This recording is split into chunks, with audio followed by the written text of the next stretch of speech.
Roll call. This meeting is being recorded.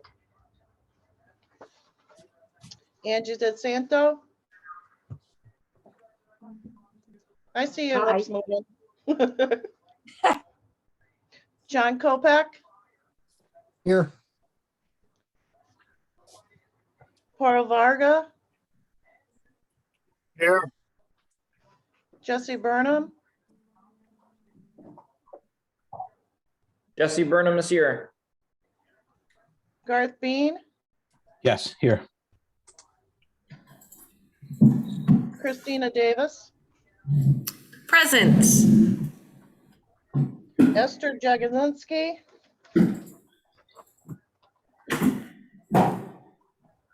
Hugh McKenzie.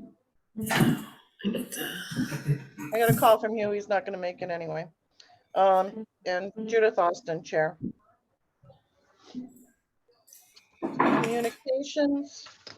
Did everybody get that letter that Paul sent out for me for Loretta Whipple for the Conservation Commission? Okay.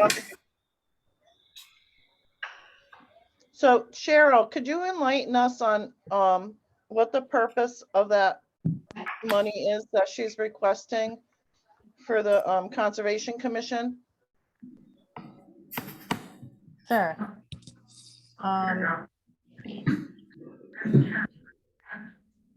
Who's hosting? John or Michael? Can you mute whoever's making noise there? No, probably me. Hang on. Yeah, muting Cheryl, is that the idea? Well, there was a lot of noise and I didn't think people Yeah. could hear, so thank you. So the Conservation Commission, I don't have the letter in front of me, but the Conservation Commission is requesting that $8,058 be put into the land acquisition fund every year. And that $8,058 is a voluntary payment that the town is getting and has gotten for several years from Yale, the School of Forestry and Environmental Services. They have another name now. They would like that money put into the land acquisition fund to go toward future purchases of land by the town, either in conjunction with the state or other conservation programs. I don't know if you're familiar with Yale and their work. Mark Ashton is a dean at Yale, or an associate dean, and he runs the Quiet Corner Initiative, which is a very proactive conservation and education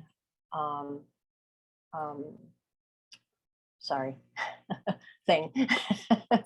And they, along with, in conjunction with Yale, run many classes that are open to the public. A lot of Ashford residents go to these classes, things like walks in the woods and bird watching,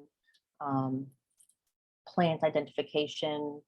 They have a camp in Eastford that we're all welcome to use also. So I think, does that answer your question, Judy? That was awesome. It's more than I know. Janet, you have questions? No, Janet I'm actually a member of the Conservation Commission. Could I speak now? Sure. Loretta was unable to come. We were partially incentivized because Art Talmadge, who's the chair of the Ag Commission, was speaking, I think, at the Board of Selectmen meeting about how a lot of our farmers are getting older and maybe ready to retire in the near future. And the town was really enthusiastic in supporting buying the development rights for Knowlton Farm, as well as the Crook's Orchard land. So we thought it would be a good idea to start a little kitty to have some money for the town in case some land comes up in the future.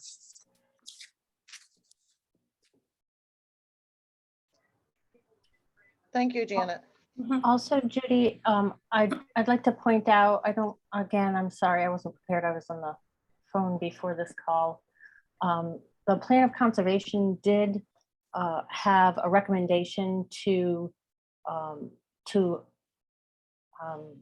allocate a certain percentage of the budget to the open space plan every year. That recommendation has never been addressed, I don't believe.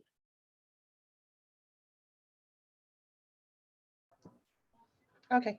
Yeah, the reason I'm bringing it up is because she sent the letter to the Board of Finance and I was unaware of the funding or what the purpose was. So I figured I'd just bring up the discussion so everybody was aware of what it is.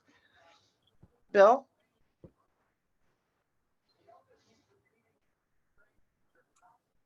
Good evening, Hello? everybody. I saw that communication and I personally think it's a good idea. I think the monies in the past that we've been able to use to acquire that sort of scenario that was addressed is a good idea. My suggestion, though, is for the Board of Finance. I'd like to get input from my board and pass on a recommendation for your folks. I believe it's totally under your purview, but I think we've always worked hand in hand. And I would ask that you suspend any action on it until you get some input from the Board of Selectmen. Certainly. This was just brought up as an informational thing. We weren't Yeah. planning on doing anything with it tonight. Excuse me, this is Catherine. I'm sorry, my video is actually sideways. I have no idea why. But I also wanted to add to what Bill has said, and I as well will be in favor of this. Looks very uncomfortable, Catherine. And believe it or not, I'm feeling different. Thank you. Mm. Okay. Anybody else have any comments for the, or communications besides the letter? Nothing? Okay. Moving on. So I have a motion to approve minutes of the regular meeting from Thursday, February 24th, 2022. Do I have a John motion? Kopeck, so moved. Paul Varga, second. Is there any discussion on corrections? This is Christina. I have a couple. Okay, go ahead, Christina. So under guests, there's Jennifer Lazinski, and her last name is spelled, it's a tough one. It's LESZZYNSKI.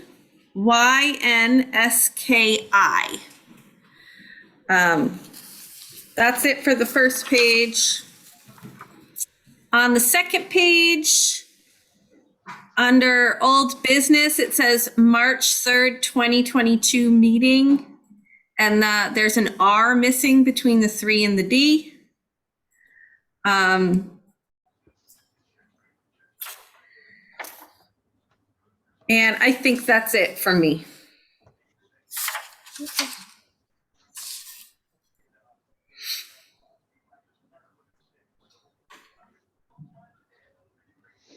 Thank you.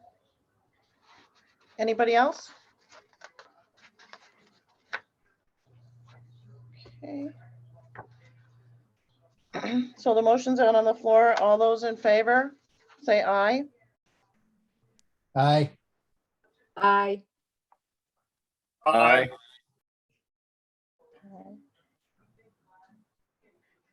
So I have John, Angie, Paul, anybody else?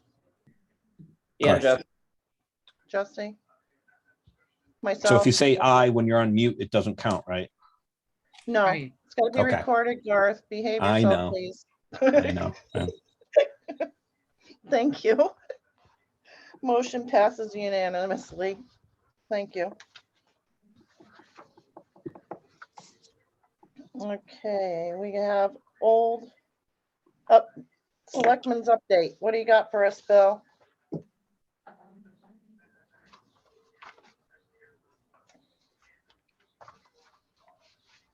Bill, you're on mute. Bill, I think he stepped away from his desk for a minute. all right, see his lips moving. Oh, really? Okay, I'll see. Yeah, he's on mute. Oh, Did we lose him? No, he's there. He's just looking for the mute button or something. Bill, wave if you can hear us. John, can you Yeah, see? unmute him? Sorry, who am I? What do I need to do? Bill Folletti, can you unmute him? I can invite him to unmute, I think. Let's see. Something worked. I see him looking at it. Let's see. Hey, Fred. Okay, I've sent him an unmute request. I don't know. We can hear the cat, but we can't hear Bill. Oh, now he's unmuted. Can you hear me now? Yes. Just a couple of quick things. I believe I had mentioned at your last meeting that our 2008 international truck that's on the proposed list for a capital improvement for this coming budget was down, and that we were concerned we may have an engine blown on it. We were successful in-house to get it repaired, and it's up and running. So instead of looking at anywhere from a $10,000 to $12,000 repair, that would have taken us probably 3 or 4 months to get it back on the road. It is on the road. It did run us a little more with the part that we were talking about. It's instead of 1,500, it's 2,300. So that's a bit of good news. And we, in any case, just to remind you folks, if that does pass in our budget this coming year, we're told by 3 different dealers that we won't be able to take delivery on that at least for a year and a half after we order it. So we're hoping we can get by with the equipment we have. Board of Selectmen had another meeting since your last meeting discussing the budget. We've got a special meeting scheduled for the day before your next meeting, when we will be making our final presentations. So that's moving along. Our COVID figures continue to drop. Tomorrow is, I'm assuming most of you already know, but will be the last day of the mask mandate at the Ashford School. And effective Monday, they will be implementing option-only masks. So I think everybody's a bit relieved for that and hoping for the best. Of course, all of us, including the school, of course, will be monitoring closely whether or not the numbers take an opposite turn. But at this point, they're all going down. Other than that, Judy, I don't really have anything else. Thank you, Bill. I do have a question. There was some information that I was curious about to be included with the budget. And I know it's not part of the budget, but the CARES Act, the COVID funds we had, does anybody have the itemized list or the plan that's required with that? Cheryl, have we got an itemized list on that? No, that would be the school's purview. We don't, I sign the checks, so I know what's spent, but I don't know specifically what they're, buying off the top of my head. They would have that, all of their grant information that you could have, other than anything having to do with special ed. Okay. Jerry, We've requested the grants, a listing of the grants, but we haven't received all of them yet. that I'm Judy, aware I've got to of. have a conversation with Greg about a couple of other issues tomorrow. And I will certainly mention that to him unless you wanted to follow up with him. No, if you want to, that's fine. I sent an email out to several people already requesting that information. So, including him, but I have gotten no response yet.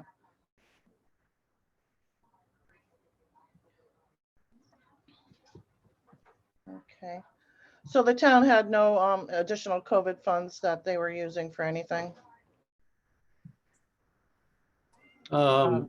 just the funds that are in the ARPA, it's my understanding, and I had asked Cheryl earlier in the week, from what our understanding is, all of the CARES fund has been used. Okay.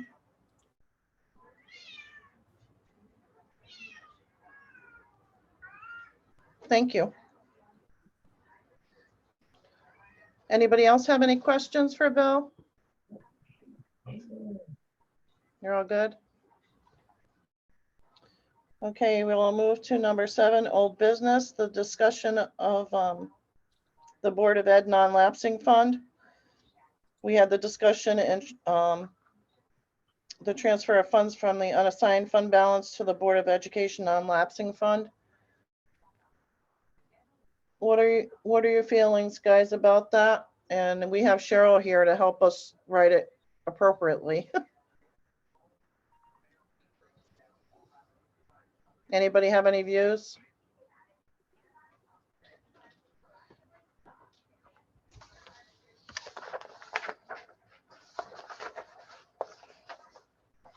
I think the last meeting we were discussing giving them the 2%, right, Paul? The 155,378. Right. Though I was trying to find the number and I can't find it. Yeah, 155,378, which is the 2%, the entire 2%. And as Bill and actually the chief is here too, so they were both on the capital improvements committee portion. Their intention is to use 135,000 of that to meet 50% of the oil tank replacement. So Correct. that it's important that they receive it. That's all I can really say. So I made the initial motion, and my concern was with Cheryl that I didn't make it the right way, and I want to word it properly. So the motion is, I'll make a motion that we move 155, I think it's 378, make sure the number's right, from the unassigned fund balance to the Board of Education non-lapsing fund. Yep. I'll second it. Angie DeSanto.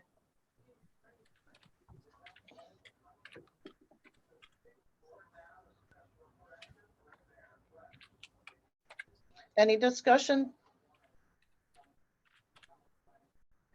Anybody from the board discussion? We're good? Well, and I think everybody is well aware of this, but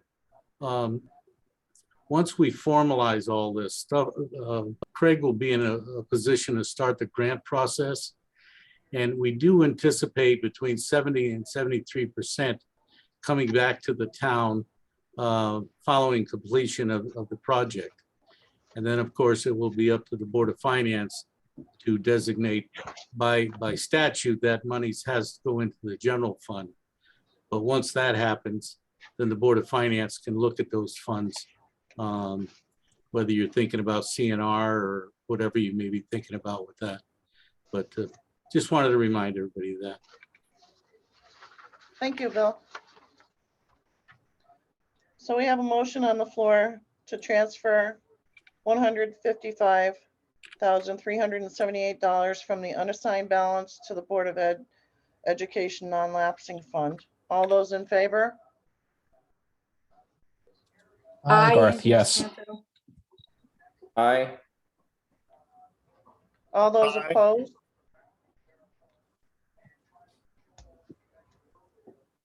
All those opposed? All those abstained? I think I got everybody for an aye. Can you guys say your names, please? It's hard for me to tell who's. Angie DeSanto, yes. Thank you. S.E. Burnham, yes. Thank you. Olga, yes. Yep. John Kopak, yes.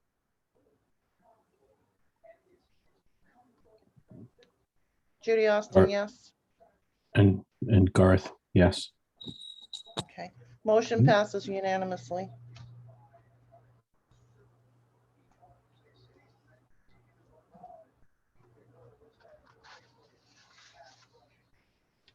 Okay, the second item on 7B is this discussion and transfer of funds from the unassigned fund balance to CNR fund.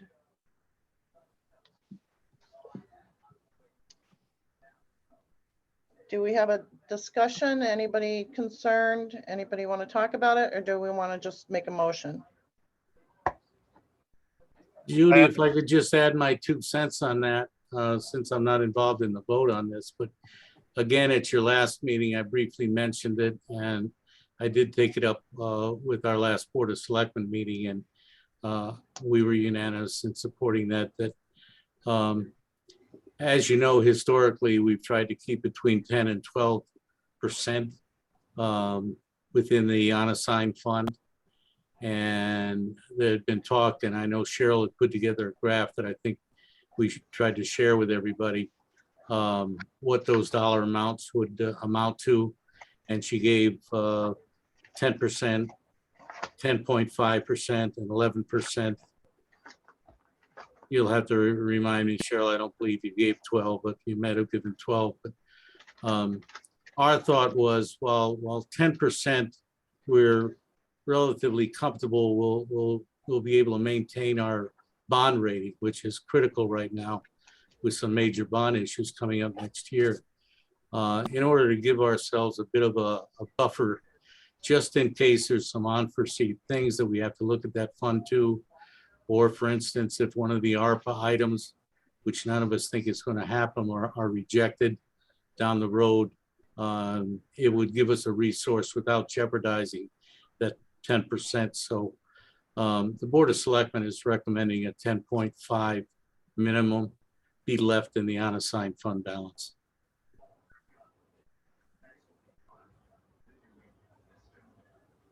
Thank you, Bill.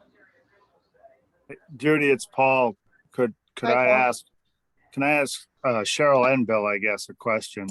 I know, if I recall, this can be done at any time during the year up until July 1 or June 30th. Is that a correct statement, Cheryl?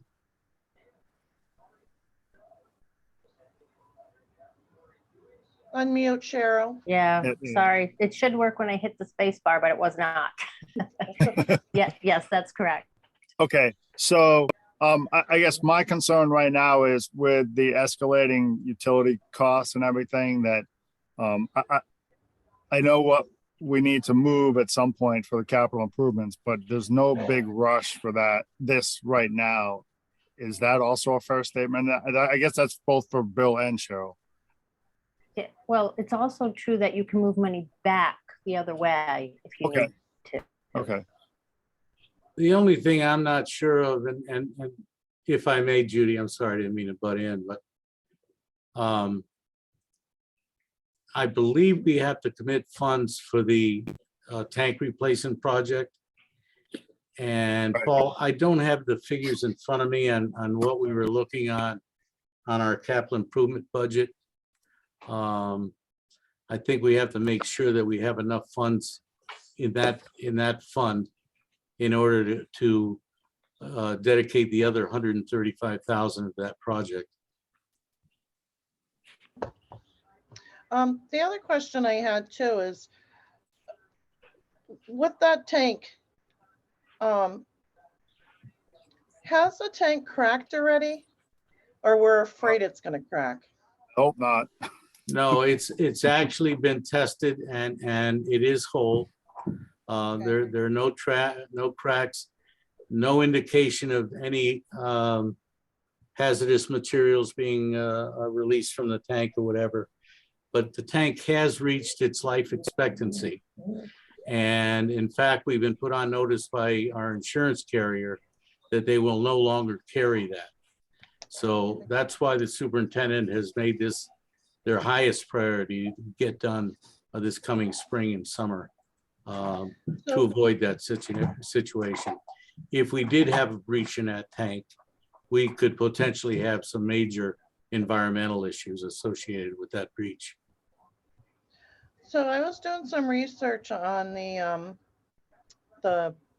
removal of hazardous material type construction work. I don't know if it would fall under it or not, but I know that there's a big to-do with when you go to find a vendor to do it, that they want you to at least get 3 quotes.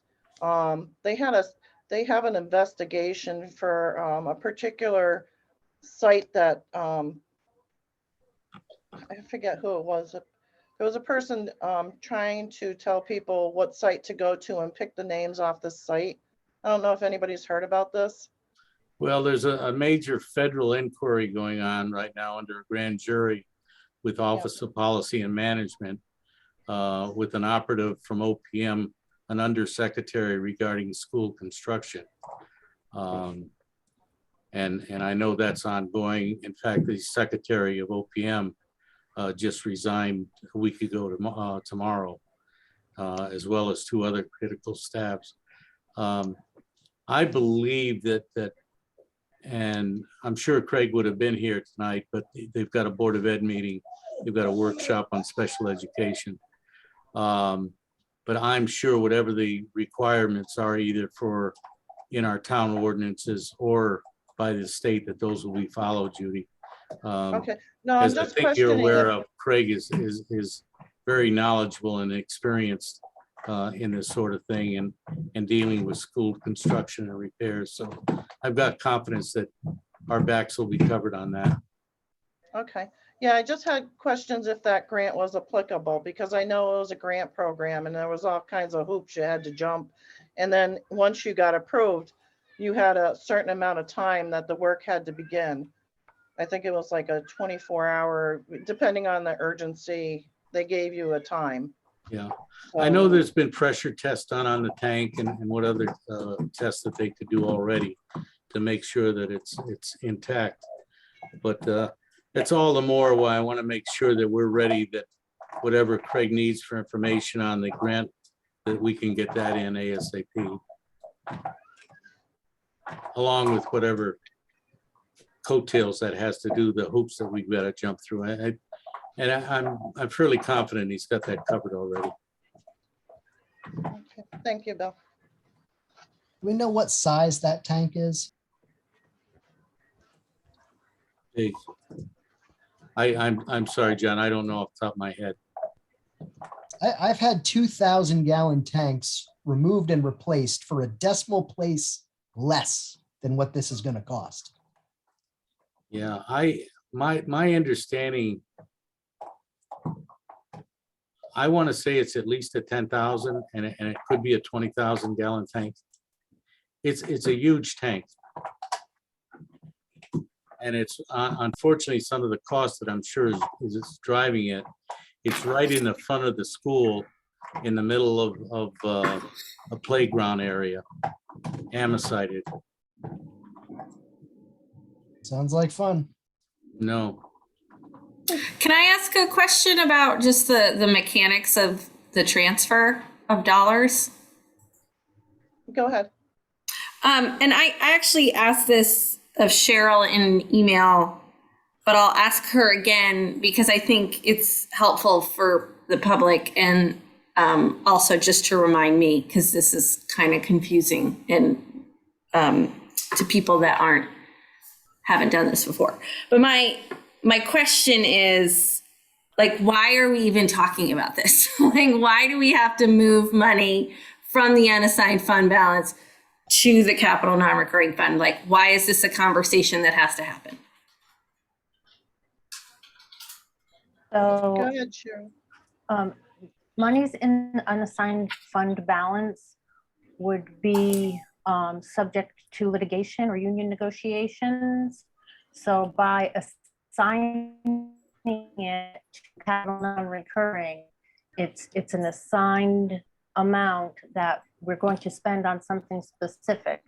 It's not just available funds. Okay, thank you. I think that's useful to be stated. But I guess like this goes back to Paul's question, is the question of timing. You know, do we think we're somehow going to be the subject of litigation between now and June 30th that we need to address this? Or I don't think we I don't think we ever know when we're going to be the subject of litigation. And the town employees right now are in union negotiations, so I don't know where the school is at with that.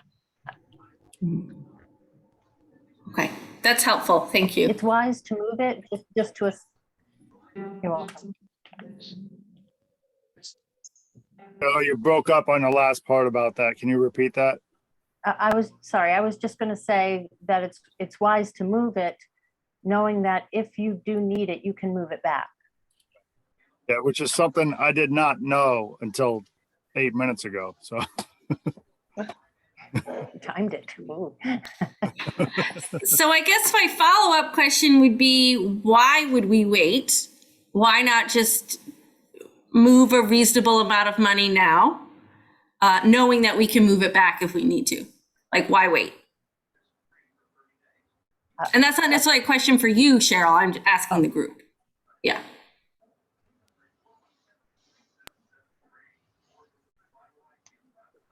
I think they want to.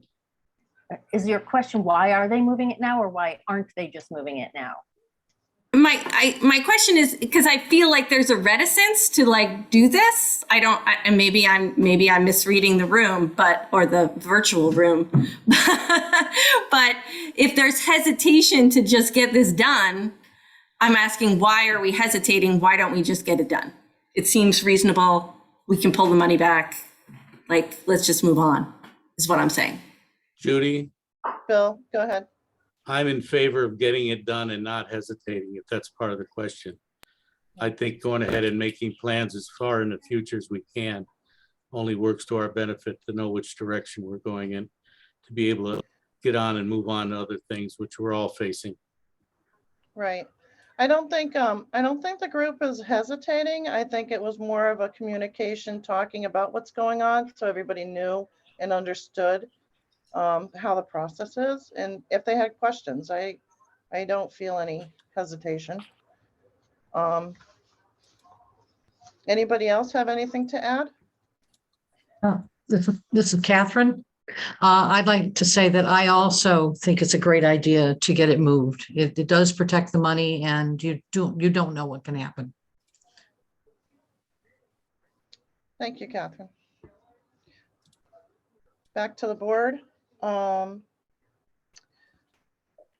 Do we have a motion to transfer the funds of $155,378 from the unassigned fund balance to the CNR fund?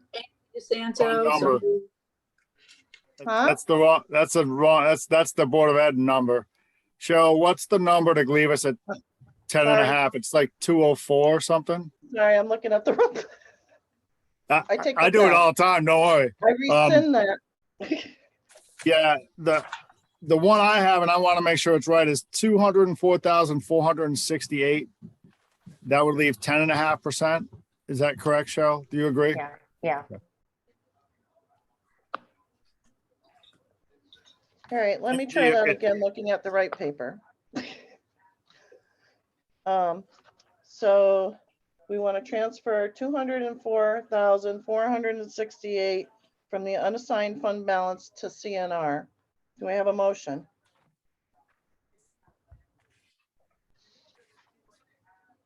I think you had two people doing it earlier. No, people are quiet. That's when I goofed it up though, Garth. I want to do it right. Oh, yeah, okay. Sure, is Jesse Burnham. There you I go. move that we move $204,468 from the unassigned fund balance to the capital non-reoccurring fund. Thank you, Jesse. Do I have a second? Garth, I'll second Angie that. Sure. DeSanto. All right, we have a fight here. But I did hear you, Angie. Okay, here I am. Garth was kind of muffled, so I'll take it Angie as a second.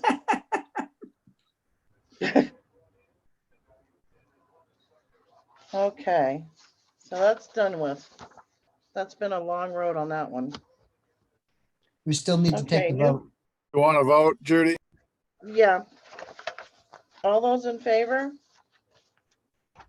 Please say aye. John Kopak, aye. Jesse Burnham, aye. Paul Varga, aye. I see your lips, Angie.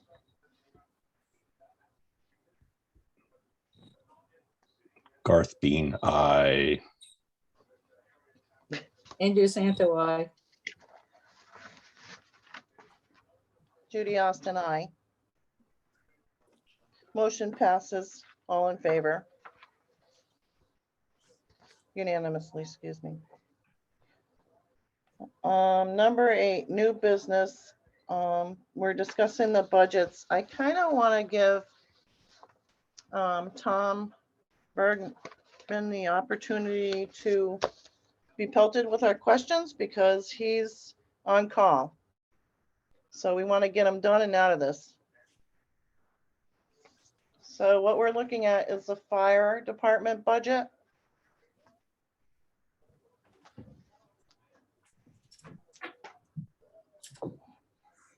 Hey, Judy. Yeah, This is Paul. I just have to, full disclosure, I have to recuse myself Yeah. myself from this because of my involvement with the department. So I'll sit here and be quiet. But I need Are to you officially sure? let you know that, yes.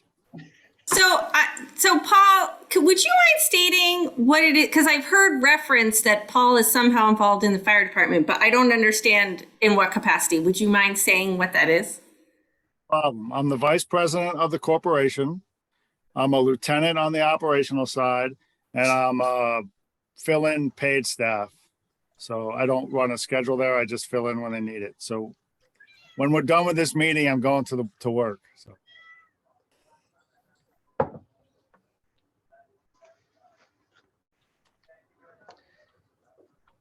okay, so welcome, Tom.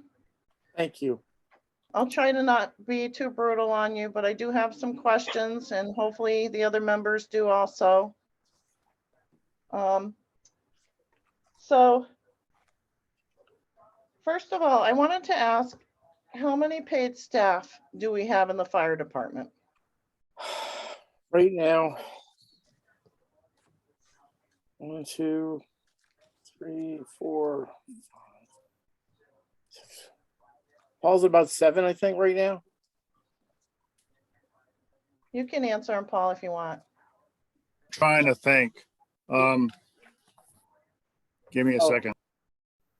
And then Wayne's on staff too. I don't know if that counts, but Yeah, admin.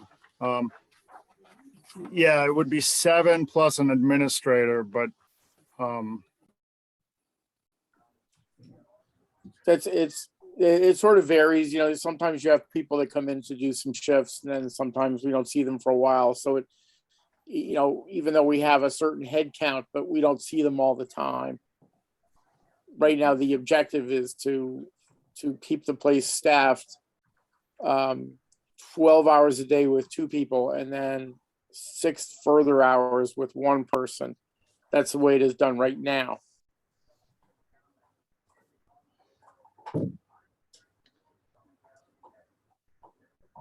Sorry, I'm just writing. So Tom, what is your position with the firehouse? I'm the chief of the department. Okay, I should have asked that first. It's okay. Sorry. So, how many calls do you think you go on an average year? On an average, well, I can pull those numbers up for you. Roughly, there are probably anywhere between 450 and 550 calls. Probably roughly 500 is a good round number. We have been keeping that data for some time. Right now, we're averaging, I would say, roughly about 45 calls a month. And that's a combination of fire and EMS. So 4 to 5 calls a month? 45. 45, okay. Correct.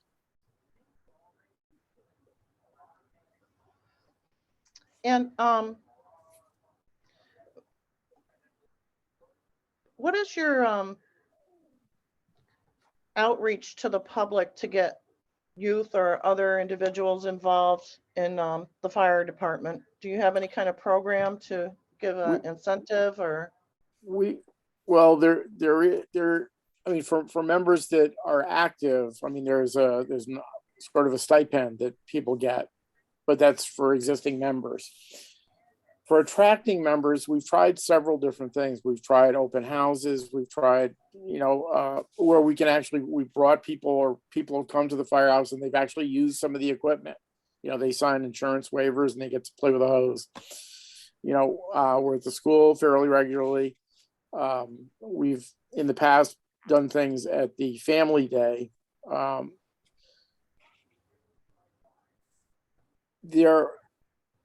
We have not had a lot of luck, to be honest with you. There just hasn't been that much interest. There are a couple things I want to try this year. I think that there's some opportunities in social media that we have not yet taken, but could. But really, there's been a dearth of volunteers, and this isn't just in Ashford. This is a national problem, and I would argue a national crisis. When I started with Ashford, I've got 30 years in the fire service. 20 of them have been with Ashford. And when I started, I would say the fire department on a given night, in a meeting would have maybe 40 people there.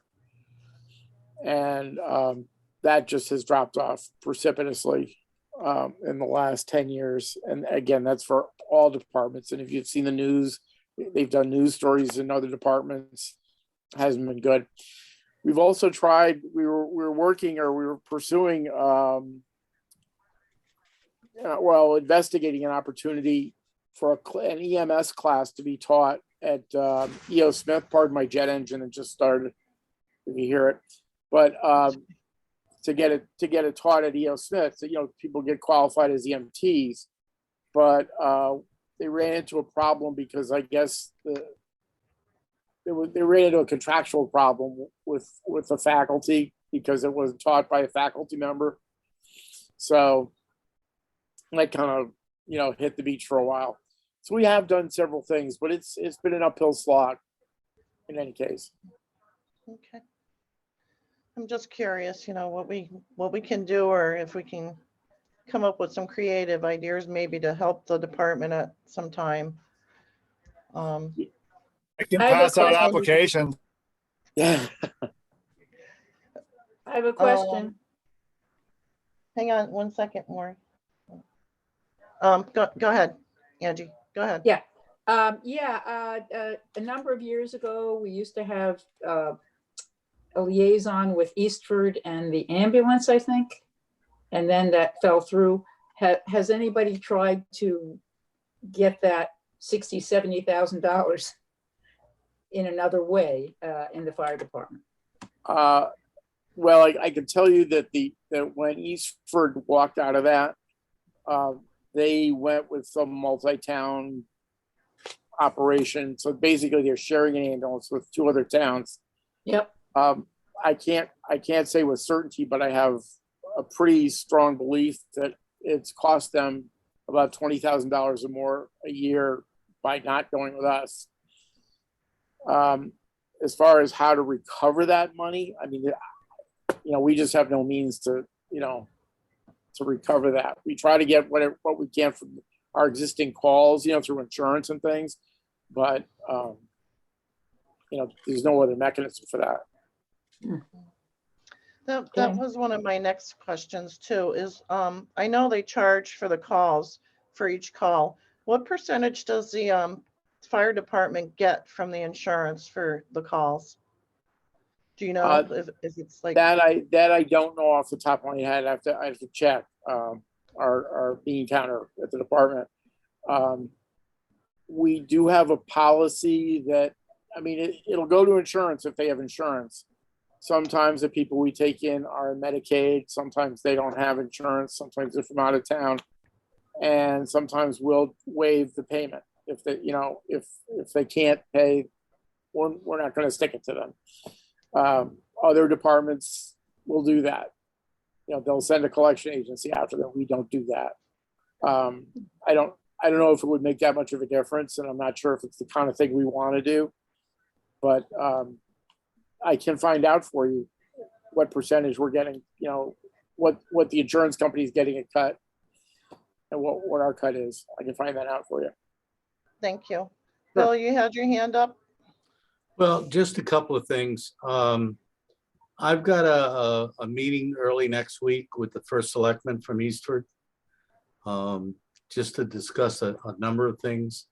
They're having the same sort of problem as Tom has alluded to with personnel and volunteers. And it's, again, as Tom mentioned, it's not only a local or a state issue, it's a national issue, but it's one of the things that I intend on addressing with her.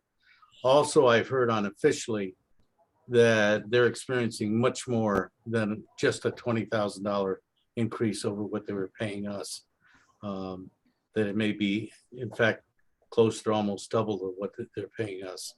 I have no idea how that affects their response time, but I heard that has gone downhill since they were with our program. So it's one of the things I want to talk to her about and see, just to get their feedback on what's going on from their end of it. Regarding the volunteers, a number of years ago, the Board of Selectmen, we requested that the Board of Finance include in our line items, a line item and called Volunteer Incentive Program. And I think last year, we only had $10 in it just to maintain that line item. And I'm certainly hoping we can maintain that. And I'm going to put together a committee, and I'm going to ask, I know Tom's got probably more meetings that he wants to be going to, but I want to ask the rec department and Tom, Public Works, some other departments, perhaps chairman of a number of our other committees and departments, to join us to try to come up with some sort of a program that whether it be open houses or some sort of outreach situations, because you know, I look at the fire department be one of the most critical things that we have to have participation, but we're suffering that with many of our boards and commissions. I've got a rec commission right now that hasn't had a chairman for several years. None of their members are interested in doing that. And so we've got some room for improvement there. And I encourage anybody, if you've got any ideas along those lines, how to help that, please come forward with them and help, because it is a problem for the town. I had a question for Tom. Tom, do we have any idea what our response time is now on ambulance calls? I can get that data for you. I don't have it at the top of my head, but typically our response time is probably in the 3 to 4 minute range. That's, you know, from the time the tone to the time we hit the road. You know, Paul, tell me if I'm lying, but I think that's pretty much what the number is. Because my understanding is that when the town elected to go ahead and go along with paid staff up there, that the response time was considerably improved. I absolutely can say that with certainty it's improved for a couple of reasons. One, obviously they're in the station typically, or they're doing something with the apparatus, or, you know, they're ready to roll right then and there. The other thing is, again, since I started, you know, that was 20 years ago here, but we had people in the town that were working, you know, they were tradespeople, people working at the town offices, and they would drop what they were doing and go to a call. And over time, that was less practical for a lot of reasons. So they couldn't do it. I was, as an example, I work in Massachusetts when I go to my office. So, I mean, I'm not even in the state. So that was a real hit on our response time during the day. And when we did get the paid staff, that improved it dramatically. Thank you. I thought that was the case. That's what I had heard. Yes. Thanks, Judy. Bill, did you want me to or Bill or Tom, did you want me to clarify the numbers real quick for that? I don't have hard data for you. That's up to you. Or Tom can get the hard data. It's actually up through Judy, but Yeah, I'd like to hear the numbers if you have them. We won't hold you to them to a T, but if you could give us an idea. So during the 12-hour shift, the 6 a.m. to 6 p.m., from time of tone to sign on is less than 3 minutes. I believe the average time to get from the station to the scene of the incident is less than 9 minutes. It's specifically less than 15. That's the state measurement. From the 6 p.m. to midnight, when there's currently one person on, the time to sign on is still less than 3 minutes. However, because we're waiting for a second technician or for more personnel, time to on scene can range anywhere between 10 to greater than 15 minutes. And then from midnight to 6 a.m., it's generally, again, unless somebody's at the station for whatever reason, the time to sign on it can vary from 5 minutes to 15 minutes, and same thing with to scene time.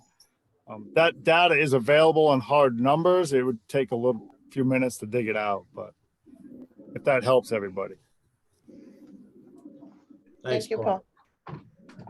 So Paul, as long as we're talking numbers, I have to bust you just a little bit. There's in the in your general budget there for your 310,696, the audit actually had it 310,796, just to pick on you. You're $100. Nope, you're not picking on me. I didn't do that budget, and the guy that added it up doesn't know how to use a calculator. I'm just teasing you. I'm not talking about the auditor. The auditor is correct. The original budget was incorrect with the addition. I caught that too. Okay. Does anybody have any more questions for Tom?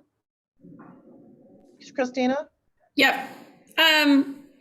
So sorry, forgive me because I don't know the history. But so Ashford was all volunteer at some point and it introduced paid staff when? We were all volunteer, 100% volunteer, and paid staff got injected, about 6 years ago, Paul? So 2016?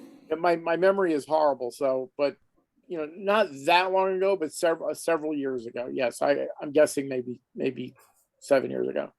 Okay. And then there's the main firehouse that's on 89 by 844. Right. And then there's the location up at the Lake Chaffee neighborhood. Is that one even used? That one? Yes, it is. We keep an engine there all the time. Okay. It looks like it's not used, but it is. It's there. And speaking of engines, you guys got a new truck just recently, right? Yes, we put it in service a couple of weeks ago, and when it went to its first fire last week, actually. And so, but that's not reflected in your budget, did it? Because it came out of something else. Is that right? That's a lease.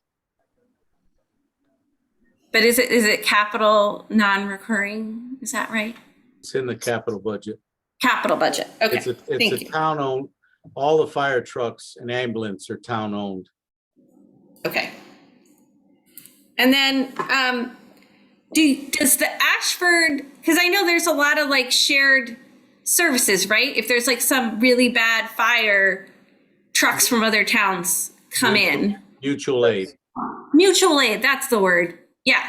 So does Ashford go to other towns to provide mutual aid, and do other towns come to us? And like, how often does that happen? Absolutely. We do go to other towns. Typically, we'll go to Mansfield if we need to. We have been to Wellington before, and we have been to Eastford, and occasionally Chaplin. Basically, the notion of mutual aid is think of a concentric circle around the incident. As we need more resources, we pull from farther away, depending on what we need. So we do go to those, and typically we'll send an engine. We have definitely had people come in here, and the best example I can cite right now is when the Hole in the Wall Gang camp had its fire. We had help from Mansfield, Yukon, Wellington Hill. we had a number of departments here helping out, and some of their equipment is unique. Like Ashford does not have a water tanker. We have water tankers. UConn sent its aerial tower. So yeah, absolutely, that goes both ways. And is there any kind of reimbursement or charging that goes on, or is this all done out of the goodness of everybody's hearts? That's what we do. Got it. How novel. Yeah. I think my last question is, so in terms of towns that are our size, Wellington, Eastford, Chaplin being, I think, good examples, did those towns have all volunteer? Did they have paid? Like, what's the breakdown in the towns around us? Sure. Wellington, what we call Wellington 1 is the one really close to I-84. That has paid staff. Is on River Road there. That has paid staff. Wellington Hill, however, is volunteer. Obviously, Mansfield is a career department now. Chaplin is volunteer. So mostly volunteer. Occasionally, our department, just for the record, ours is what we call a combination department of career guys and career people and volunteers. So you'll see some with varying levels of career versus volunteer, but mostly it's still volunteer out here. And then I would argue that a couple of the towns, such as Mansfield, are sort of like larger engines, because engines of power. Like if we really need some firepower out here, there's a bunch of people, they're ready to go. Mm-hmm. So.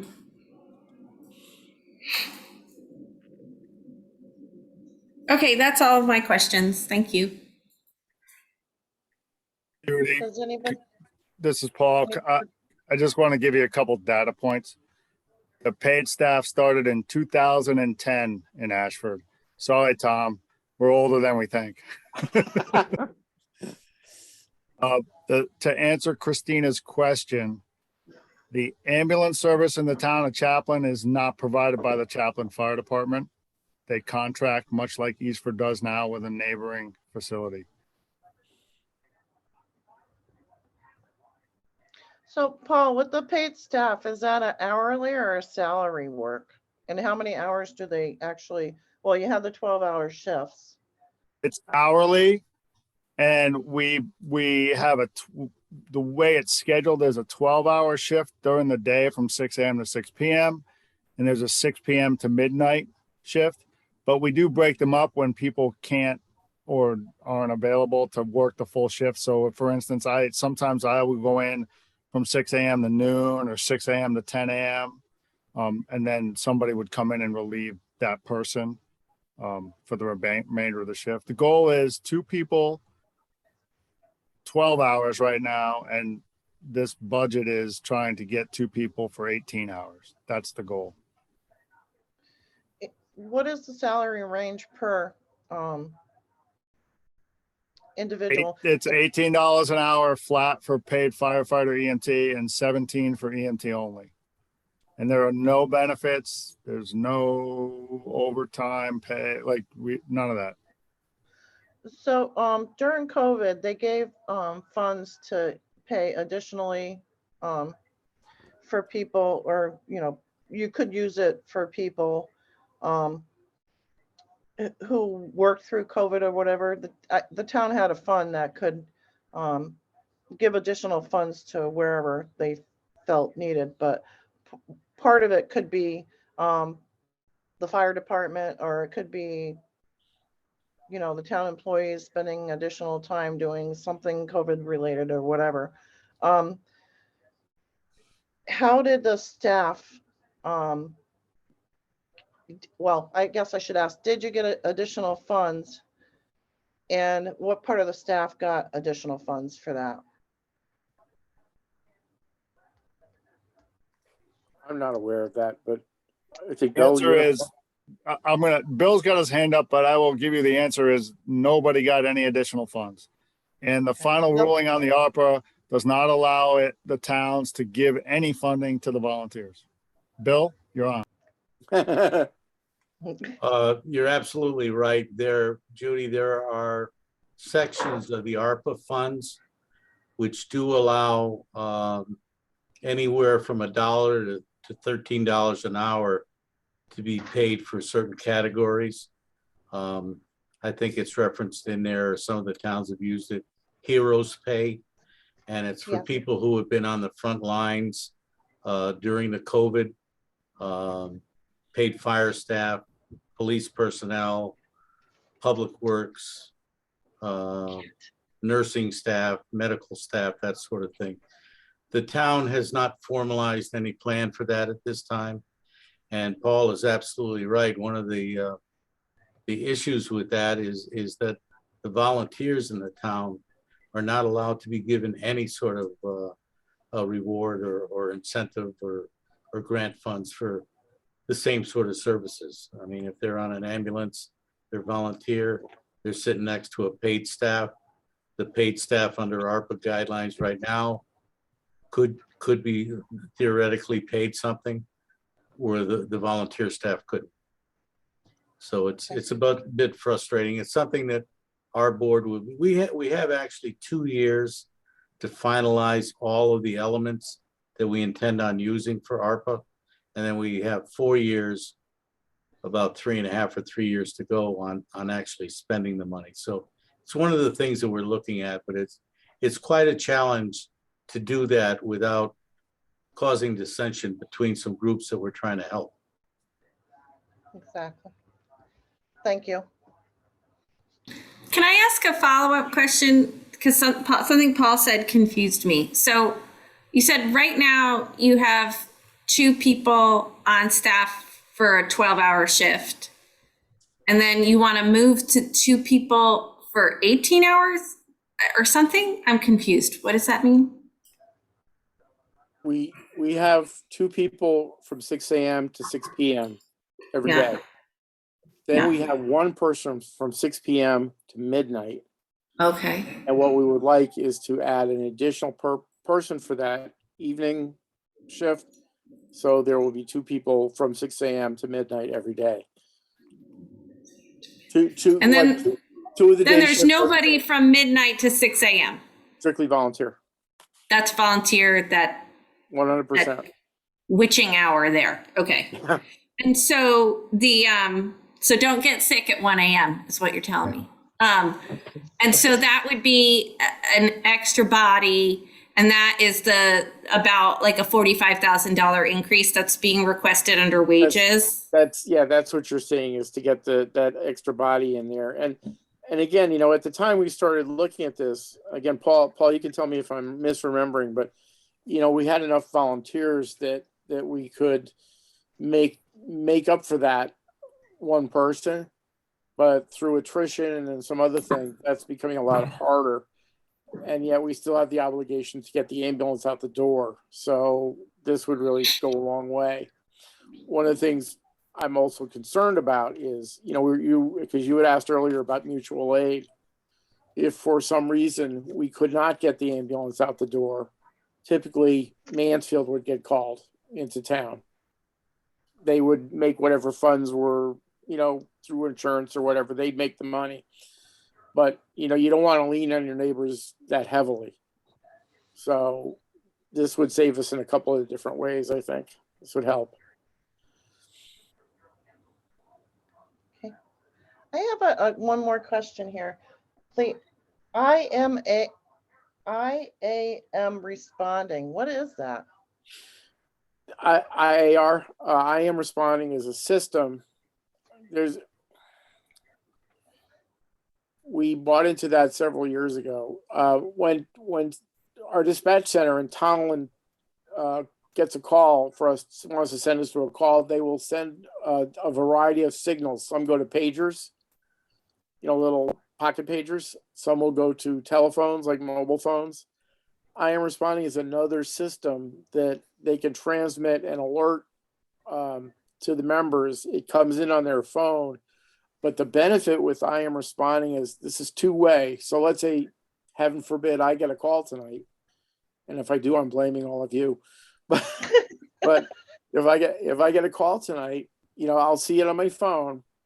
And when I get in my car, I hit a button and it says, I'm heading to the station. So let's say Paul, who, let's say he'll be at the station first, you know, he gets in there, he can look at his phone and he'll know I'm coming. We see who's coming. And for a town like Ashford, that's very important because I've done it many times myself where I've gone down not knowing whether or not there was somebody else to meet me at the station.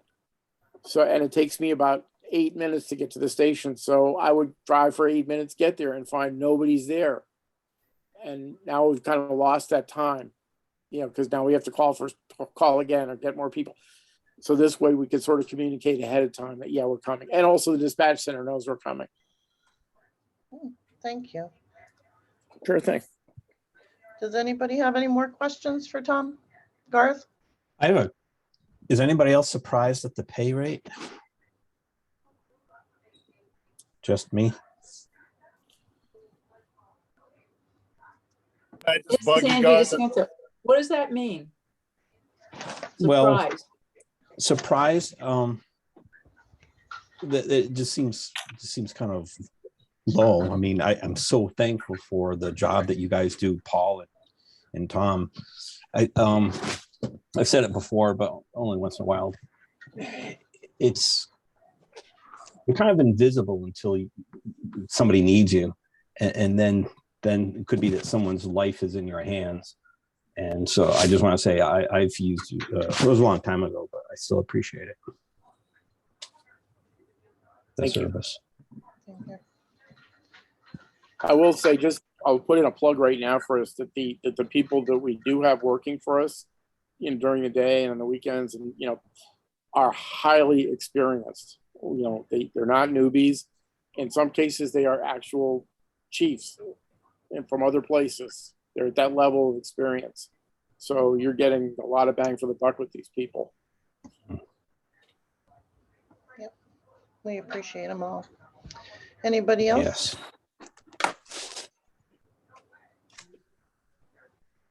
Well, Tom, I think we're done with you. You did an awesome job. We appreciate you and the whole Ashford Fire Department. And thank you so much for your time. I know it's hard when you don't know what questions are going to be asked, but I think it's more inquisitive than anything else. No, that's fine. And I had Paul to help keep me out of trouble. I'm sure. And Paul, I love you, man, but I hope I don't see you tonight. Everybody All right. good? Very Thank good. you. Thank you. Have a good evening, folks. You too. Okay, we didn't have anybody else, did we, that showed up from the rec department or the public works, did we? No, Judy, I tried to get a hold of Joe today, but they were out early and I was never able to catch up with him. And I didn't really want to bug him to be out on a meeting tonight. And I didn't even make an attempt with the rec department because when I was in the building yesterday, I didn't see her.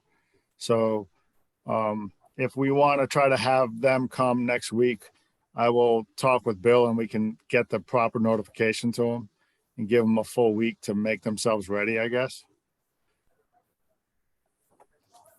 Okay, I was actually interested in the youth services too. All right, I'll make a note of that. If I can find my pen. Does anybody have anybody that they're interested in speaking to on the board? Okay. I just had a general question that maybe Bill could answer, or maybe Catherine. It just says under Public Works for the capital improvement projects, not this present year, but next year, it talks about a sail shed replacement for $350,000. I was just wondering if anyone Salt knew it. shed. Salt. Oh, S-A-L-T. Okay, yeah, it's just a typo. It says sail. Yeah, it should say salt. Okay. That's an item that we've got down there that is we've been kind of pushing forward for a number of years. And we're still okay environmentally or whatever, but we're reaching the lifespan of that unit.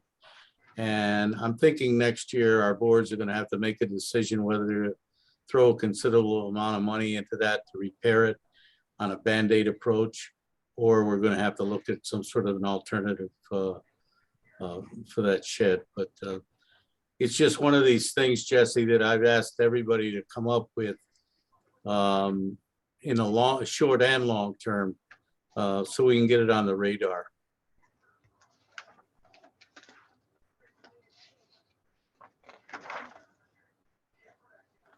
Judy, I have a couple questions for, I guess, Bill and maybe Cheryl can help answer them.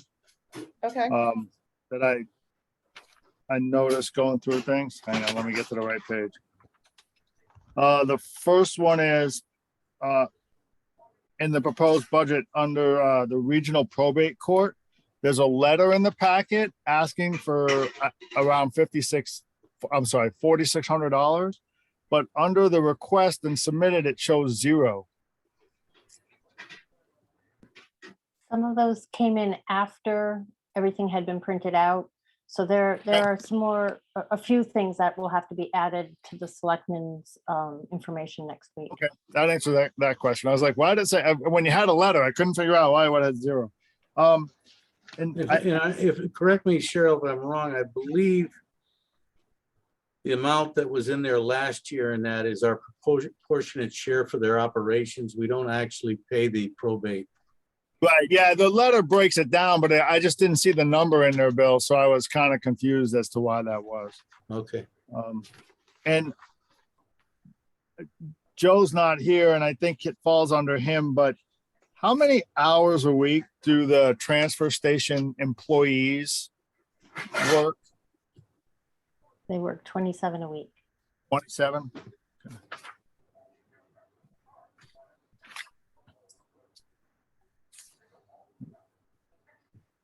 And then Cheryl, this one is actually specifically for you.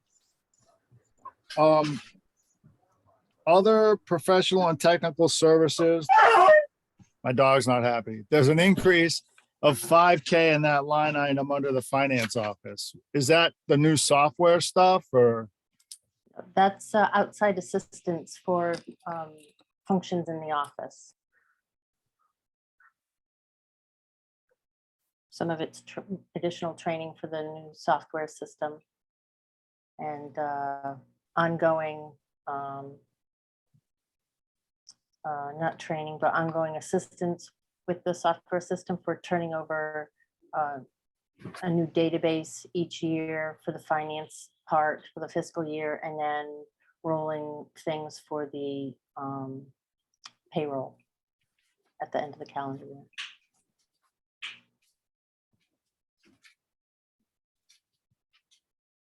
I think that's it for me. Thank you. Thanks, Cheryl. Thanks, Bill.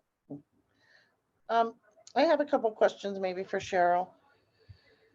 When I look at the audit for the annual financial statements, underneath the small cities and grant fund program, there's $75,352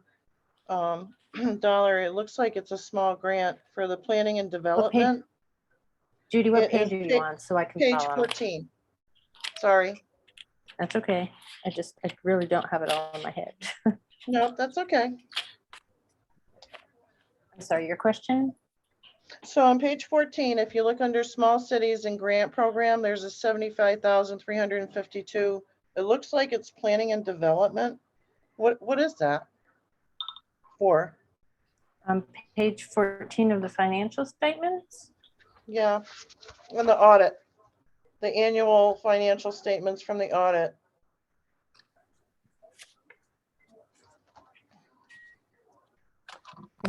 Is that the state single audit? No, it just says annual financial statements for the year ending June 30th, 2021. Okay, I'm sorry. I pulled 2020, not 2021. I don't have 2021 with me. I'm sorry. Go ahead. I can probably tell you. Well, anyway. when you get a chance, I'm just curious as to what it is. Tell me one more time, please. I'm sorry. It says small city and grants program fund, and then underneath in that column, it's for expenditures for planning and development. If it's a small city's expenditure, the only thing we expend from there that is not directly related to the program, as in food or housing rehabilitation, would be the administration of the grants that we pay to community consulting. But I'll definitely get you a definitive answer tomorrow. Okay. And then I couldn't find, so I was expecting to see some money out of this ARPA fund column on the same page, because on October 8th, our minutes said that we had taken $55,000 to offset. It was going to, well, we were talking about if it was going to be offset by FEMA or the state funding. Where would I find if it was offset? Are you still talking with the audit? Yes. We hadn't expended any funds as of June 30th out of ARPA funds.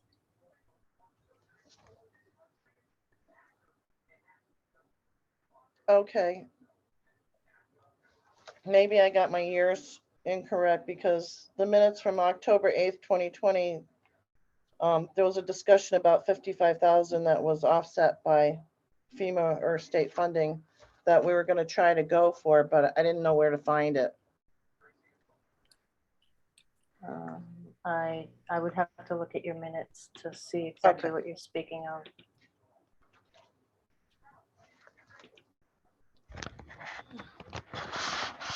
It's not that important. I was just curious as to where.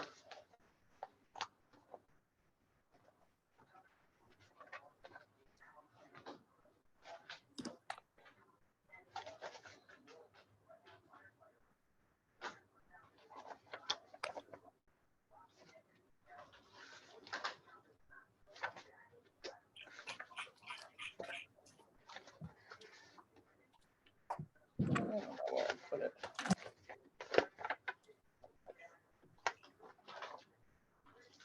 October That's 7th. okay, Cheryl. It's not that important if you get a chance. So those two things, I'm kind of curious. You want to know if the funds were offset? Yeah. And just where we put them when we do get the offset.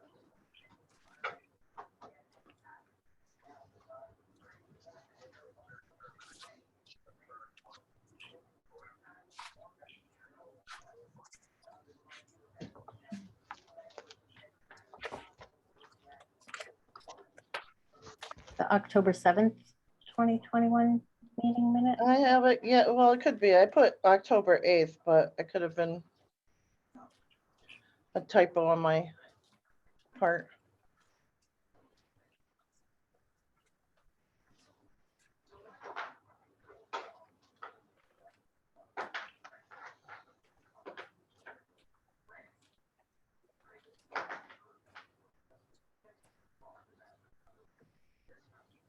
I don't see anything about ARPA funds on October 7th.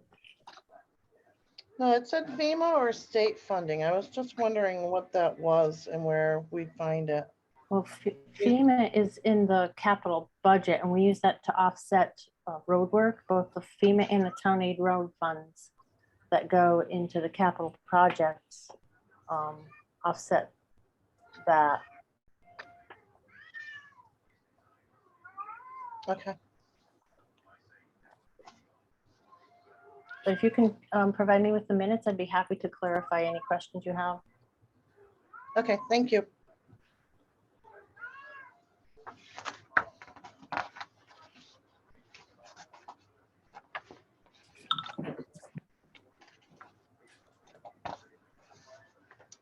Does anybody else have questions?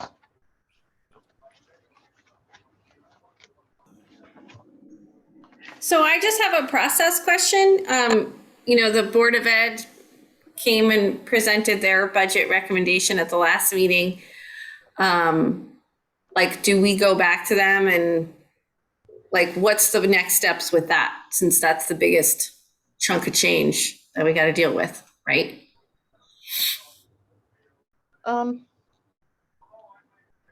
That's correct. So we told them that if we had any more questions, it would be next week, that they would be in to answer questions. But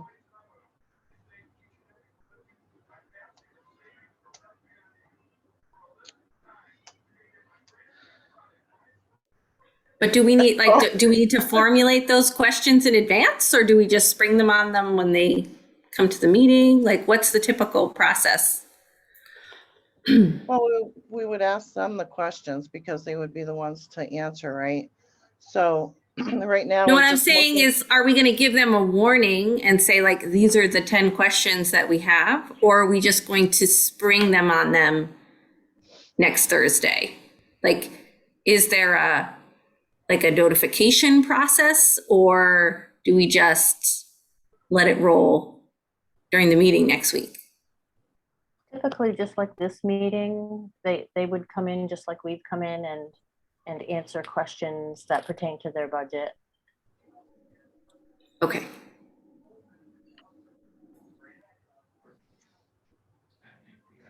Paul, you were on mute. I saw your lips moving a lot. What's going on? I was talking to my wife and reading a text message from somebody at work. But I do have a comment, I guess, for Bill. So for next week's meeting, we know the Board of Ed will be here to answer questions, but are you going to try to have the budget redone so that we have a better number when it comes to obviously the couple of missing pieces? And then I know that your board is talking about a third person upstairs in Cheryl's office or something to that effect, because that obviously affects the bottom line. Staff to sequester that information, keep it from moving forward at all. What about a situation with free letters and free? Catherine, we can. I'm not, I heard Paul's question. Somebody else was talking? I think it was just carryover noise, Bill. Oh, So as I mentioned in my original comments this evening, we're going to be meeting and finalizing things the day before your next meeting. And our intention is, and we'll try to get you something sooner rather than later, so you can have a preliminary look at it. But we hope to have a finalized budget on our side to you by your next meeting. And there is some fine tuning that we're doing, and we are looking at the possibility of some additional hours in Cheryl's office, and also potential of a floating position in town. And that's still in the process of conversation and doing some research. Okay.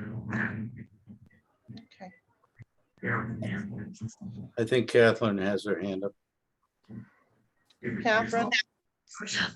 Just to take you back, the typical process for asking questions of, for example, of the Board of Finance, since they'd already come in, they presented their budget, is for the Board of Finance, I'm sorry, the Board of Education had already presented their budget. The Board of Finance would formulate what other questions. So you'd be gathering them from the board members to make sure that you are providing that to the schools, the administration, so that they can come prepared to the meeting. A number of things they may need to look up, but it's because they are such a big budget. Sometimes they have to go in and they have to do a little more research. And I'd like to point out that we have a fairly new administration there. So there may be some questions that they may not be able to answer off the top of their heads and might need to do some research. But it's to really, and it's for almost any department. It's so that they can come prepared to the meeting and you have an efficient meeting. And also, I think you're going to be making some decisions next week. Is that correct? On these budgets, or at least talking through some aspects of them? So you're going to want to have as much information as you can in order to do that.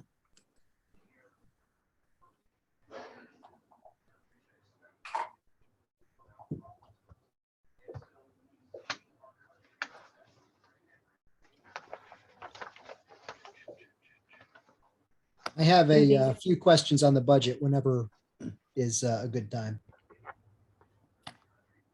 Was that, John? Yeah, that's me. Go ahead. Okay, I've got about a half a dozen or so questions. I'm going to reference page numbers. I am looking at the expenditure. What is it called here? The approved expenditures from the Board of Selectmen. And the page numbers I'm referencing are the page numbers inside the document, not the page numbers of the PDF.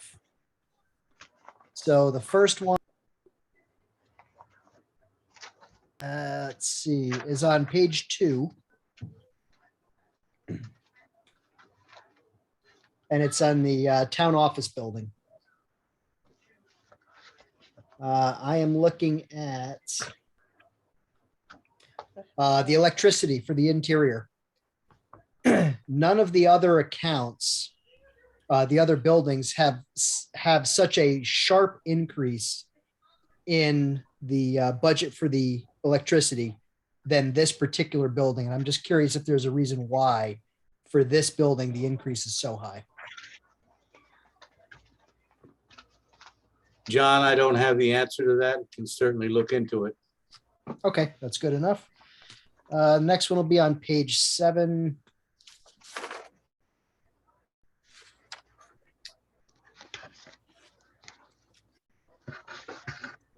Registrar of Voters.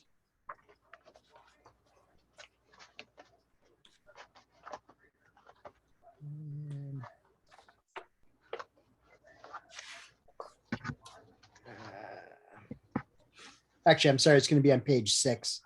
And it's just the salary increase from last year to this year for the Registrar of Voters, part-time salaries. Yeah, at the Board of Selectmen meeting, we discussed that briefly because I did notice that there's about a 30% increase in their overall budget, although it's comparable to their prior year expenditure. And I think, and I have not talked to either of the registrars, and I intend to, but I think they're just anticipating because of the several special elections we had last year and try to appropriate for that. Okay, so it looks like they used the actuals from 2 years ago. John, that's the We come impression up I with got. So, okay, that would make sense. Now, I don't believe there is going to be as many referendums or special elections yet next year. Of course, you never know that. The only one that I'm aware of is, and my board and I and a couple of members from the Board of Ed are on the Appropriations Reevaluation Committee for E.O. Smith. And I know that that's a referendum that was not on anybody's horizon that's going to be coming up. So that's one expense that I know that they've probably taken a look at. Okay. One thing I have noticed is looking at all the different town departments, it looks like there's no raises for any of the departments for the staff. Well, that's because, and Cheryl, you can jump in here and correct me, we put that into another category because we're in the process of union negotiations right now. So that's in contingency then? That's correct. Okay, that's fine. Perfect. Let's see. The next one is going to be on page 8. Roads and bridges, salt and ice control. Since we're looking at spending $350,000 for a new salt shed, I am going to beg that we look at any possible alternatives to salt as an alternative in general and how we use it in general. We are not a town that has storm drains that connect out to the Long Island Sound. All this salt that we dump on the roads winds up in our lakes and streams and ponds and directly goes into our aquifer. The town that I moved here from, over the 15 years that I lived there, I ended up with sodium and chloride pollution in my well because of road salt use. It drives me crazy the way we use salt anymore, that nobody can stand a snowpack road. No one can learn to drive slow or spend money on snow tires, which last longer than the amount of money we have to contribute to salt over the same lifespan. It just seems to me any option we have to reduce the use of salt and eventually eliminate it would just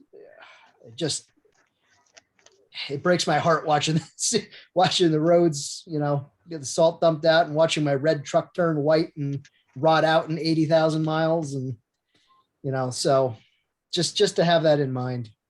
Several years ago, my wife and I were doing one of our cross-country road trips. And I can't remember what state it was, but they were utilizing beet juice. Yes. On the roads, which was quite interesting. Yep. We use beet juice to fill tractor tires for ballast because it doesn't freeze. Yeah. Yep. John, would you be interested if we tried to put together a special committee to do a little research on that? Would you be Sure. interested in sitting on that? Sure. Let me talk to Joe Kalinowski about that. And, there's nothing like firsthand experience. It sounds like you've had it. I think it'd be a good idea to look into. All right. Thank you. Let's see. The next one is on page 10. The mid-NEROC fee. Looks like that's going up quite a bit this year. I assume that's not in our control, but. Yeah, we do not have control over that. I think that's just based on a per capita billing that they put out, John. Yeah. To be very frank with you, I don't have a real good handle on that. I don't have any idea how it compares with charges of other cogs. Right. Yeah, because it just seems like such a drastic increase. Yep. All right. Also on page 10, United Services. From the documents that they sent, it looks like we've done business with them for years, but on here, I don't see any past dollar amounts going to them. We do not normally contribute to United Services. Okay.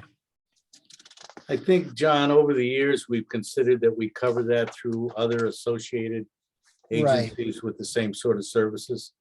Yep. Okay. But it's funded for this year, though. That's the suggestion anyway. It's requested. Okay. Let's see, page 14. Liability insurance. That's another one that, not that we have control over, but there's a reason why. Is there a reason why it jumped so much this year? Did our exposure change? Well, the good news is I just had a meeting this week with our liability covers. Yep. And I think that when we do our final adjustments, you'll see a drastic improvement in those figures. So it's still adjustable. It's still. Yeah, what we did was several years ago, and I think it was good practice.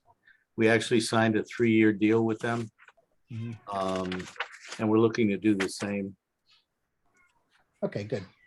We don't My have our last question. Go ahead. We don't have our cyber coverage rate yet either. All right, my last question is for Cheryl and not for tonight. But I'm wondering if it would be possible to get what the mill rate would be for a zero budget across the board. So basically what would be the mill rate on last year's budget with this year's reval? Just so we have that to compare it to when we start talking about the mill rate for this budget going forward. Yeah, I can do that. Perfect. Thank you. That's all I have. Yeah, John, and I've had some talks with our assessor and our tax collector, and Cheryl and I have had a couple of brief talks, but this week, what I want to try to do is get a consensus from our professionals on what the implications of that average of 19% increase in our grant list has on the big picture. So hopefully by our presentation next week to you, we'll give you a little more definitive information on that. Okay, yeah, I'm kind of terrified over here because mine is 40%. We're all terrified. The average residential increase in the reval, I think we talked about this last week, is, I know mine was 22%. I'm told it's in the area of between 20 and 21% for residentials. Around the lake regions, it's 40 to 50%. Yep. Yeah, I'm almost at 40%. The mill rate would have to hit 28 for me to be neutral. So yeah, Don't worry. hold your breath, John. I don't want to give you bad news. Oh, no, I know it's not going to be that way, but yeah. All right. Thank you.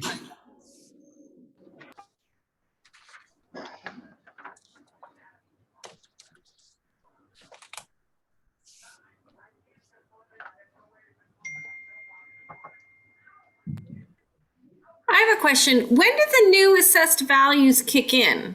Is it as of July 1? Or I feel like there's always like a weird delay with these things. Cheryl, correct me, in October 1st?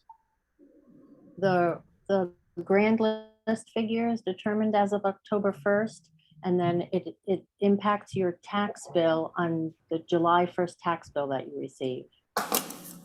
So July 1 of 2022. Correct. That will be the new mill rate and the new valuation.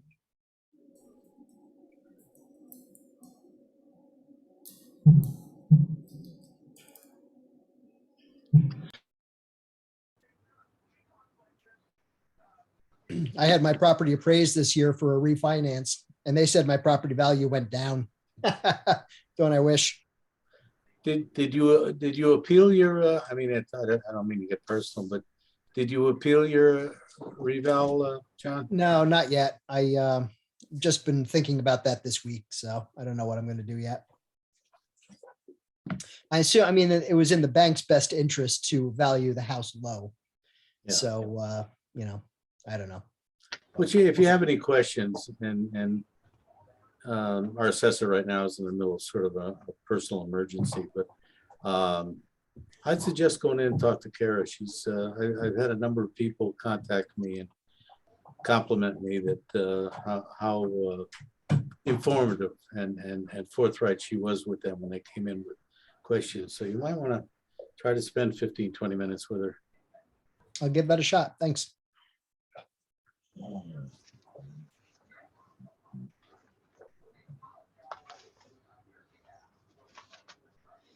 Anybody else have any questions?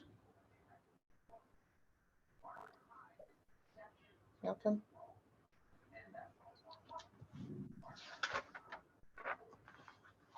Cheryl, I had a question as far as some of the capital projects last year. There were two. One was a Pompey Hollow Park infrastructure and one was a senior housing lighting project. Those were not on the authorized 2020, 2021 capital projects list, but when we look at the audit on page 65, it says that the final capital, it was a final capital authorization. How does it get authorized if it doesn't go through the board? That Can it let get me make authorized? sure you're- Are you talking about the steep grant, the 125,000? No, so in the audit on page 65, it has Pompey Hollow Park infrastructure 5,000 and senior housing lighting project 18,000, excuse me. These were never on the capital plan, but So, yeah, those were projects that were approved during the fiscal year by the Board of Finance and then carried over into this fiscal year. Oh, This is sorry. Catherine. If I could Yes. speak to the lighting project, I presented that to your board and you approved it. We don't have any documentation for that. Yeah, You yeah. should in your minutes. It was, Judy, that was done like 3 days before the end of the fiscal year. It was right at the end of the fiscal year, so no monies were expended, but the project was approved. So at a later Board of Finance meeting, you were presented with any monies that were left over at the end of fiscal year 21 in the capital budget. And then I think that's what you were asking about before also. Then some monies were moved forward into this fiscal year, and some of the projects were closed and the money went back into CNR. Okay. Yeah, I couldn't find them in the minutes for when we actually, I saw one that was close of the 18,000, but it was for the school. Yeah, that was a different, that was Yeah, earlier it in was the a year. different thing. But this was right at the end of the fiscal year.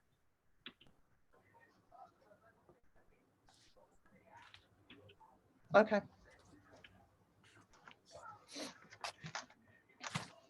And the other thing I saw too was the highway department overspent quite a bit in different areas. And since Joe's not here, I don't know.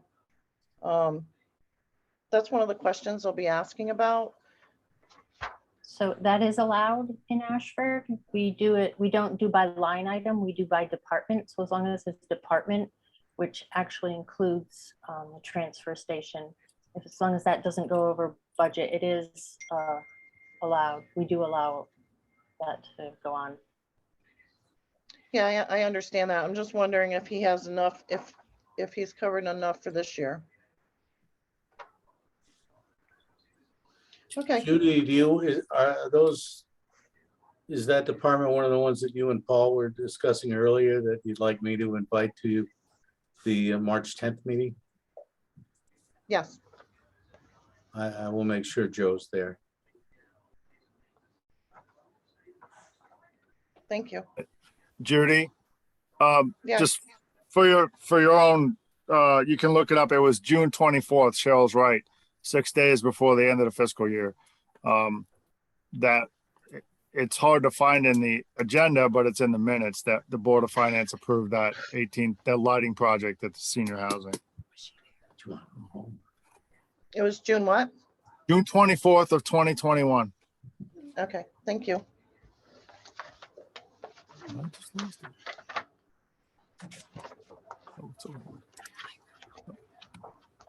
Anybody else have any questions? I would like to ask the library some questions. If somebody, Bill, if we can have somebody come in from that. I know that's kind of a special circumstance. Aren't they partially funded through an endowment or something? Yes. Okay.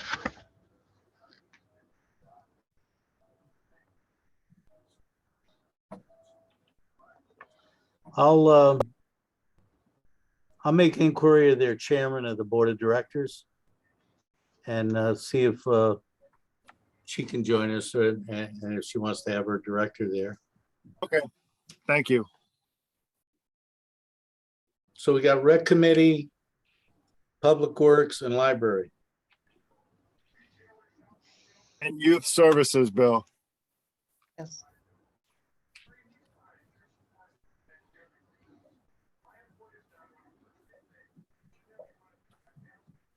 And you've also got your Region 19 presentation. Right, and actually, one of us needs to talk to somebody about how we get somebody from Region 19 to be there. Well, I think your agenda or somewhere I saw the superintendent is expected to make presentation. Well, it says presented by the superintendent, but I don't know if anybody notified Region 19. I don't know how that works. Is that something Judy has to do? Something you have to do? Catherine, do you know how that was done in the past here? I just it's escaping me. Typically what happens is, first of all, we don't have the superintendent V.O. Smith come in to our Board of Finance meetings. Instead, if you have questions about the budget, and typically theirs isn't finalized at the same point that we need the information, then you would ask our Ashford's representatives to that board to come in and clarify any questions you might have. It would be helpful if you could provide them with the questions ahead of time as well. Any general questions? Is Janet one of the people that we normally have, or is she on the I board? would make the request of all three of our members. I wouldn't just put it on one person. Or consider your recommendation. Judy, I've had several conversations with the superintendent there and the new one, and she said that she'd like to be interactive, so maybe I'll be bold and see if she'd like to come to our meeting, being that all she's got to do is turn in her television to us. That would be great. I mean, as well as our reps, of course. Yep. Well, maybe if you can reach out and ask her what dates she's available, then we'll see if our reps can come in on that same date. Yeah, well, I was thinking of for the 10th, but yeah, let me talk to her and see what her schedule looks like, whether she has the time or interest. Well, I'm not sure about the 10th because we have the Ashford school and then we have other people coming in that we're talking to, right? So maybe the week after. The week after, the 10th is the only day left, really, because the 17th we're supposed to set the budget and set the notice for the public hearing. Judy, the only reason I was thinking March 10th was it was on our calendar schedule. And the third item on that for the 10th under your agendas, there's Region 19 budget proposed by school superintendent. Okay. Okay, I'm gonna have a busy night.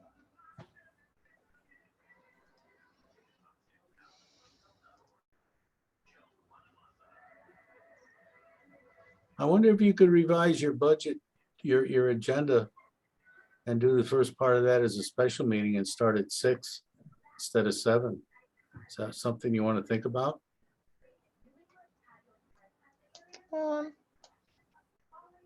A special meeting for our Well, if you, Ashford school? I'm going to assume that you've got it posted as a regular meeting with the town clerk right now.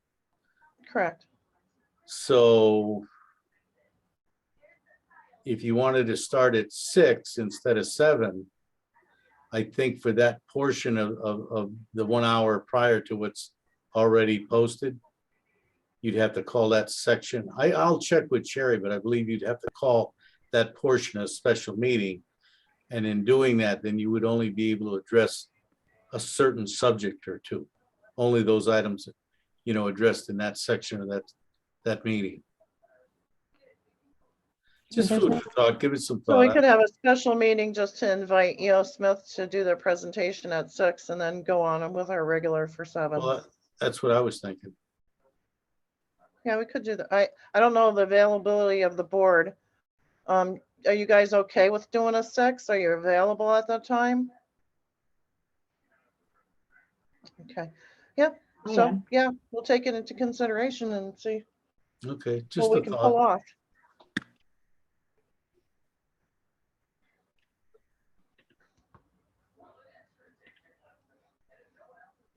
Have you already filed your agenda, Paul, for that, for the 10th? No. Okay. I will, but that's actually a great idea. So, as far as the special meeting, I think it's a good thought. Yeah. Yep. So we do. Thank you, Bill. No problem. This is Catherine again. Just so you're aware, originally I created all the categories that are on the calendar for the budget process.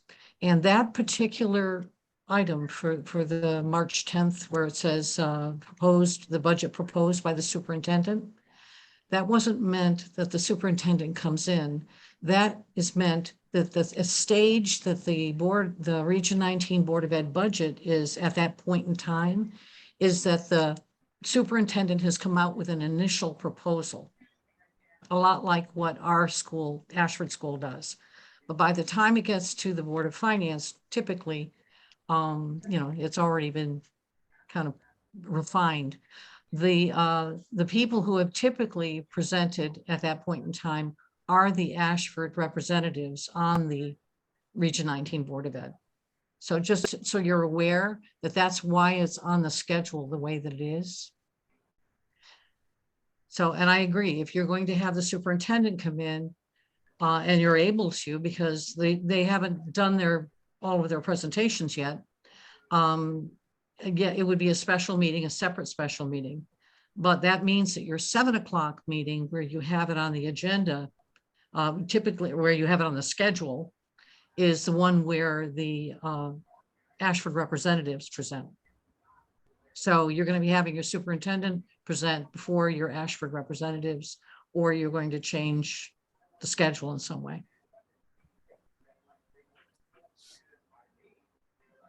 We can just change it and have the representatives come with the superintendent at the special meeting. Yeah, this is a schedule that was published to the public as far as the budget process as well. So just to be aware.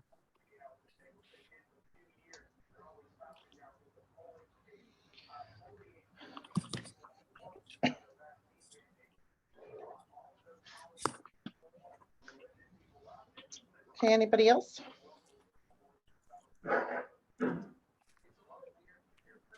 All right, looks like we're good.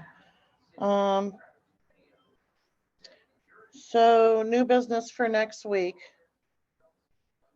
Ashford School is coming. And we're talking about the 7 o'clock meeting. I don't know who you'll have available, Bill, that can come in and talk to us if they can, from the people that we asked, like Public Works or Youth Services or any of those people yet. But we'll have that just put down as additional people to attend.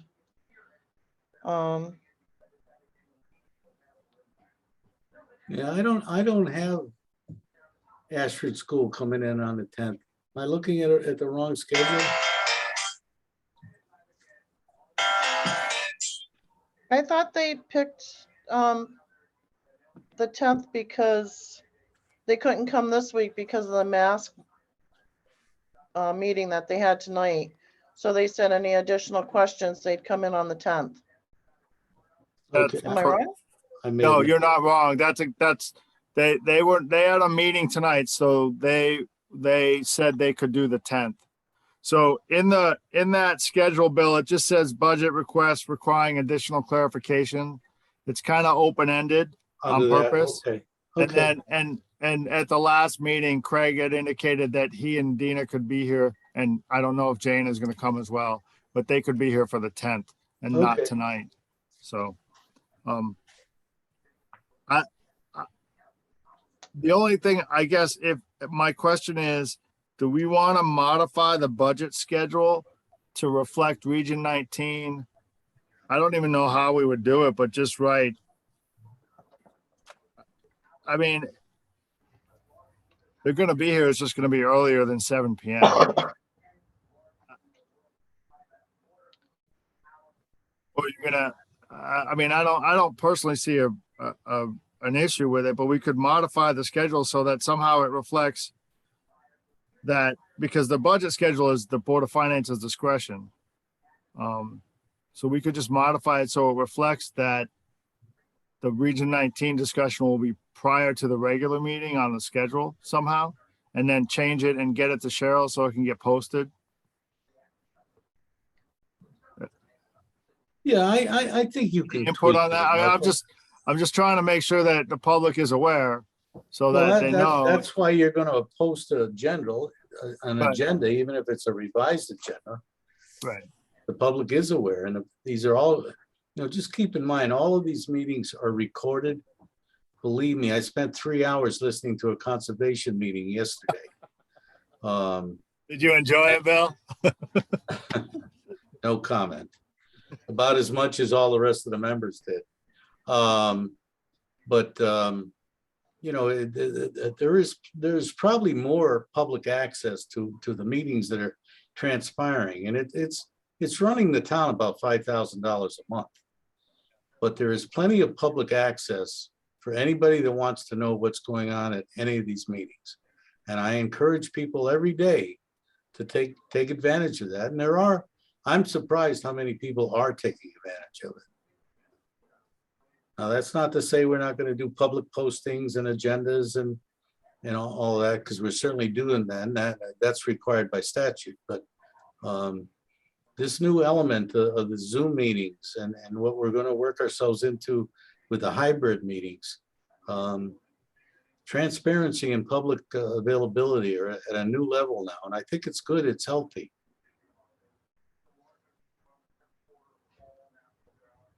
I'll get down from my soapbox.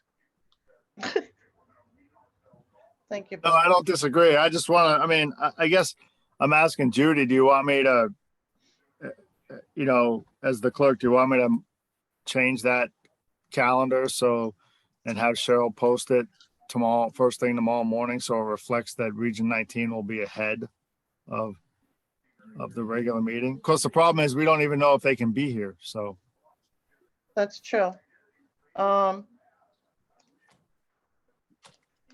Yeah. I think as long as you notice the meeting properly, then you're covered. The schedule is a guideline. It's not written in stone. I don't disagree, Christina. I'm just trying to The cover all problem my. is once we set a meeting and we put it out to the public, we have to know that the people are available. So that's another issue there. But Well, I mean, you know, if we can find out, I mean, I'll try to verify availabilities, Judy, and let you and Paul know that tomorrow. Okay. Okay, so why don't we go I've with already I didn't realize Melissa was going to be asked to participate, but I've already given sort of everybody else a heads up that there's a good possibility of that happening. I don't normally. What? Who's everybody else? Who would you give notice? Joe Kalinowski, Oh, okay, the other people for the the other department. library. I've got, you want me to talk to the library, rec department, public works, youth services, and Region 19.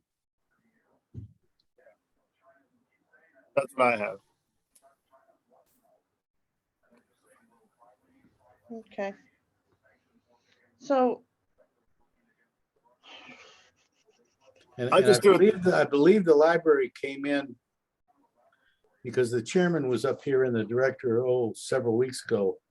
I believe their budget came in flat. If I'm not mistaken, I don't have it in front of me right this minute, but not to say you can't ask questions about that. I think you should be open to all of those. But I don't think there's any increases in that particular budget. Yeah, that was a little bit, not bad.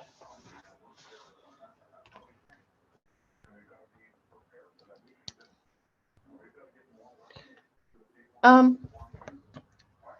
why don't we see if the availability for the Region 19 people, and then we can adjust the schedule to include them before the next meeting, because And then, you know, obviously the agenda will get posted prior to the required timeline. So once we know once we know they're available. Cheryl, could you check in the morning to make sure that we could do Zoom on the 10th at 6? Sure. Before I start asking people to be there.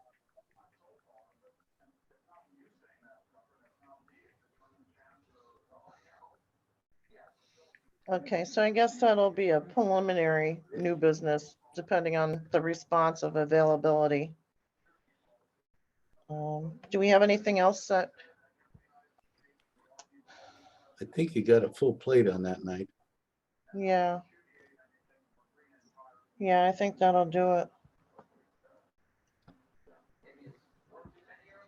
Okay, remarks for the good of the board. You ready, guys? This is this is a tough year. I appreciate everybody's input with your questions and stuff. Gives us a lot to think about. And I hope you have a good night. This is Catherine. Just one quick thing, just so you know, Region 19, the superintendent will be reviewing the budget for Region 19. That superintendent will be reviewing the budget for Region 19 on March 8th for the public.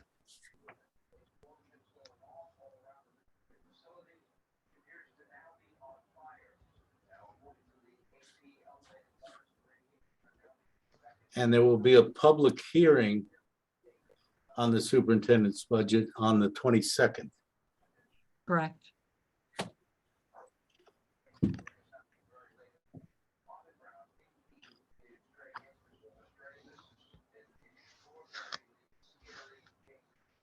Thank you.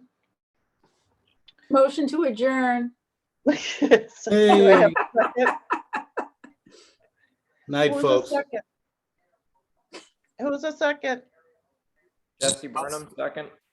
All those in favor? Aye. Aye. Eye for an eye.